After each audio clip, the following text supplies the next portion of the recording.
How do the Niners beat Jacksonville? The same way Jacksonville's going to try to beat them. We're going to have to really get the ball out quick. I think that this is a very opportunistic defense. Their defensive line is very strong. They have an athletic secondary, and they have linebackers that can run. They love to run, almost kind of like, I swear to God, like these boys, they prefer that you run away from them because they love to highlight their speed. You got to run at them. You have to. We got to see some duo.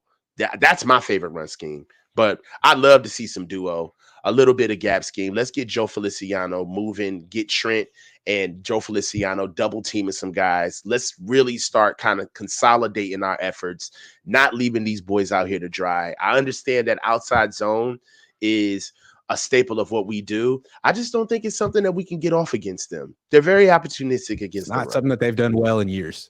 They Yeah, haven't done outside zone well since they had like Daniel Brunskill and Tom Compton on the line. that's facts, right? True. So, That is true. I really would like to see the insertion of JP Mason in some of that duo run scheme, in some more gap scheme. I'd like to see us really take the air out of the ball and slow this thing down. Okay, they're not they're not as dynamic. They're not as talented as they look on offense, but they are dynamic. Which means that they can run, they can get out in space. They got a quarterback that can get the ball out there at any moment. The only thing about it is that we're really going to have to protect our defense in this game. We're going to have to take the air out of the football, wear down that defense that they have. So when that offense tries to get going, they have a hard time against our defense. That is one thing about the Jacksonville's offense is that they sputter. It takes them a while to get going early in games. So we can kind of steal one if we hop on them early, get a score early, and then start playing some complimentary football with volleying the ball back and forth. So for me, I feel like if I'm the Niners and we want to win this game, which we do, what we need to do is try to win this one low.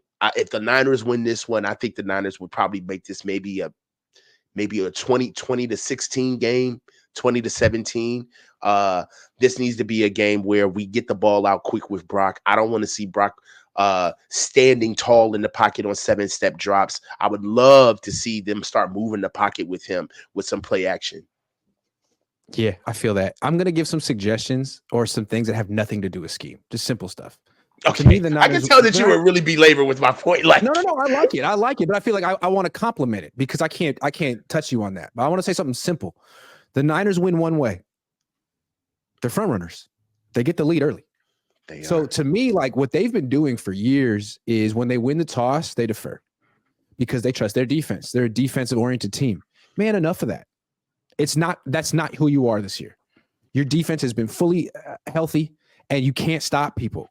So I would, if you win the toss, like take the ball, lean in. You got Trent Williams, lean in. What are you doing? I think they should have done that in the NFC Championship game too.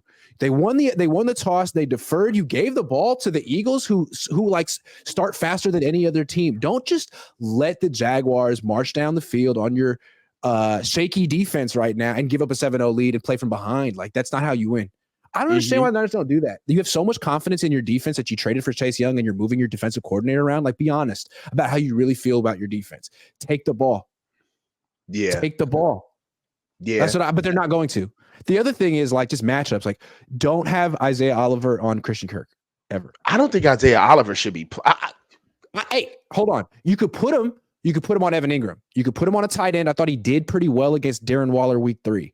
But I would not put him on a wide receiver ever. I would not put him on a wide receiver. Maybe put him on a tight end. I think we should start seeing the emergence of Darrell Luter Jr. or Samuel Womack in that position. They're not on the active roster yet, but yeah, I'd like to see that too. I would like to see that too. You know what? In some instances, because they are so prideful in what they believe they can do, I really feel like we're not going to see that many adjustments coming into this game. I get the feeling that we're going to see a little bit of the status quo, and they believe that they just need to change what they need to do, right? Like our process is fine, right? And I just think I hope they don't do that. There's one player that needs to execute better that I think they're looking at, and they publicly all said they had his back and that he's good. But then it came out yesterday that this one player essentially apologized to the entire team after the Bengals loss and just addressed the whole team and said, look, I want to address the turnovers that I've committed and I have to be better and I can't do that. It's on me. And that's Brock Purdy. So another, like, Niners, a lot of Niner analysts and people on the Niners, they don't want to acknowledge it, but really the issue here is 6 turnovers, 3 weeks, one player. That has to end right now. If Brock just doesn't turn the ball over, they could win. But if he turns it over once, I don't know. And if he turns it over twice, they're going to lose. So in a large way, it's on him to, like, not necessarily win the game, but not lose it. Don't lose it, Brock. I agree. I mean, we try to use it with kid gloves because it's such a visceral topic. But the truth of the matter is that the turnovers, I mean, for as bad as we talk about our defense has been playing, I mean, just think about all of the narratives that we've never talked about our defense this much at this point of the season. The narratives of the pass rush, the depth, the signings, the coaching, Nick Bosa being back. Is Wilkes going to be on the field or not on the field? Where did they stand with stopping the run and running the ball? Javon Hargraves is down. With all of that said, the offense has been vehemently outcoached for over a month, right? Yes. And the okie doke is us paying attention to what our defense should be doing. But in those horrible games that we watched the Bengals play against our defense and have success, Minnesota, Kirk Cousins had what would seem to be one of the best outings of his career in prime time, right? And having a gritty game with the Cleveland Cavaliers. With all of those losses, right? We're not understanding that nobody is going to come to our aid. Nobody's going to come to our aid in those games. What are we going to do if our defense gets their ass whooped and they don't get 2 picks? They don't get turnovers. Like even the 17 points that we were averaging over the game were off turnovers that our defense was giving us, off of short fields that they were still granting us. So this isn't. I feel like the conversation around the defense is a little bit dishonest. Agree. It's a little bit dishonest. And I feel like the conversation around Brock is a little dishonest too. Because like Alex Smith entered in it today. Like I keep hearing people say, like, man, if you watch the tape, Brock Purdy is putting out great plays. He's putting out, and like if you're just focused on these turnovers, like you're missing it. You're missing it. Exactly. Hold on. It's not just that he's committing turnovers, because every quarterback does it, and over the big picture, like he's not committing more than anyone else.